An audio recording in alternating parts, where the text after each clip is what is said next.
Lorsque l'on ouvre son robinet,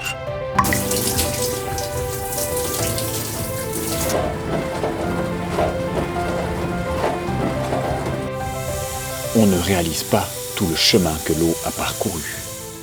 Avant de sortir du robinet ou de la douche, l'eau arrive dans les habitations en passant successivement par une vanne d'entrée qui permet de couper l'eau de l'habitation pour effectuer des réparations ou des modifications de l'installation. Un compteur qui mesure la quantité d'eau utilisée dans cette habitation. Un clapet anti-retour qui empêche l'eau de retourner dans le réseau communal. Un réducteur de pression qui permet de réduire la pression dans le réseau interne à environ 4 bars, sachant que dans le réseau du GAM, la pression peut être supérieure à 12 bars.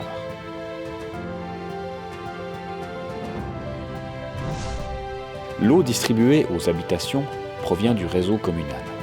En principe, celui-ci passe en bordure des parcelles privées et la liaison avec l'habitation est réalisée en utilisant une conduite de plus petit diamètre. Le raccordement sur la conduite communale est constitué d'un collier de prise, d'une vanne et d'une conduite reliant l'habitation. Ces 3 éléments sont de la responsabilité du propriétaire. Les réseaux communaux sont alimentés par les conduites de transport du GAM. Les conduites communales ont en principe un diamètre de 100 à 150 mm selon la taille du secteur desservi.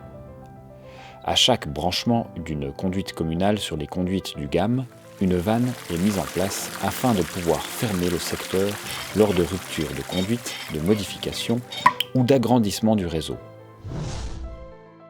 L'eau arrive dans les réservoirs en circulant dans des conduites de transport de 150 à 250 mm de diamètre, grâce à un système de pompage.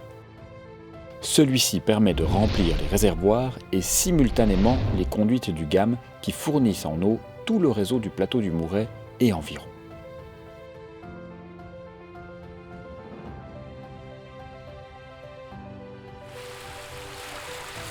Lorsque les réservoirs sont pleins, les pompes s'arrêtent et l'alimentation du réseau se fait de manière gravitationnelle, du réservoir jusqu'aux abonnés.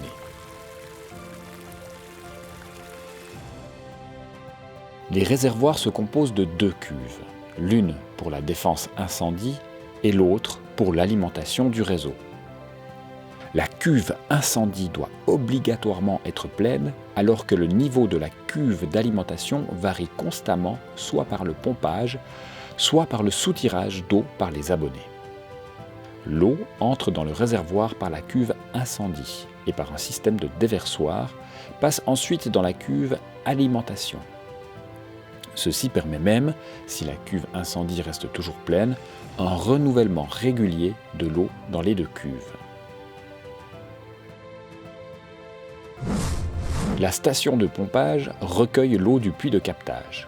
Elle s'écoule pour débuter le long d'une cascade d'oxygénation avant d'arriver dans une cuve de réserve de 150 m3. De cette cuve, l'eau s'achemine vers les 3 réservoirs de notre réseau, selon les besoins de ceux-ci. 3 pompes sont utilisées pour faire circuler l'eau. La station de pompage comprend également le poste de pilotage de tout notre réseau. Celui-ci gère le niveau des réservoirs, le démarrage des pompes et l'ouverture des vannes selon la demande en eau des abonnés. Il est complètement informatisé et peut être actionné depuis n'importe où sur notre planète au moyen d'Internet. De plus, il alerte nos fontainiers par le biais de leur téléphone portable, en cas d'anomalie ou de dérangement sur le réseau.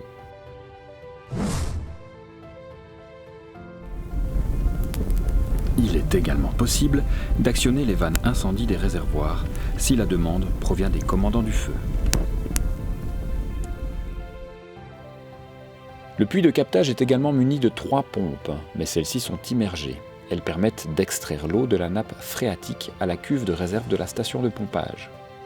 Le puits de captage a été foré en 1975 sur l'ancien site du puits de la Société de laiterie de Praraumont.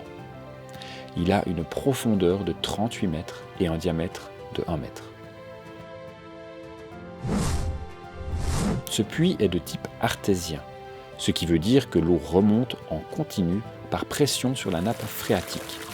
C'est pourquoi lorsque les pompes ne sont pas en fonction, environ 600 à 800 litres par minute coulent par le trop-plein dans le ruisseau du Pontet. Selon l'étude hydrogéologique, le puits de captage a une capacité de 4000 à 6000 litres par minute, soit 7 millions de litres ou 7000 mètres cubes par jour, alors que notre besoin actuel est 1400 à 1500 mètres cubes par jour.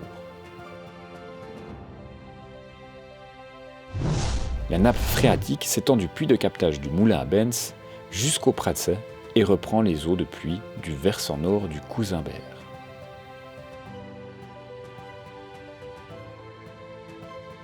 De par sa pureté, l'eau du puits du moulin à Benz ne nécessite aucun traitement. Les différentes couches géologiques et la grande profondeur de la nappe phréatique garantissent parfaitement la filtration et la désinfection de l'eau de pluie. Le puits de captage du moulin à Benz étant la seule ressource du GAM, notre réseau a été interconnecté avec celui de Saint-Sylvestre afin de parer à toute éventualité de manque d'eau consécutive à, par exemple, des travaux sur le réseau, une pollution éventuelle ou toute autre avarie. Des zones de protection sont également maintenues à proximité selon la législation actuelle en vigueur. Ces zones déterminent les activités autorisées sur leur surface. S1, zone de captage, zone clôturée, aucune activité autre que le pompage de l'eau y est autorisée. Les zones S2 et S3 permettent des activités, mais avec des restrictions, principalement sur les épandages, purins, engrais, produits phytosanitaires, désherbants, etc. L'eau potable est une ressource primordiale pour notre humanité. Nous devons impérativement la protéger contre toutes les nuisances qui pourraient la détériorer. L'eau potable doit rester la propriété des collectivités publiques. Il ne faut en aucun cas qu'elle devienne une source de profit ou d'avantage pour les personnes ou entreprises privées. L'eau du robinet est 1000 fois plus écologique que l'eau en bouteille.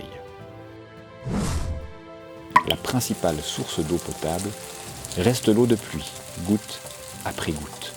Celle-ci finit par sortir de votre robinet.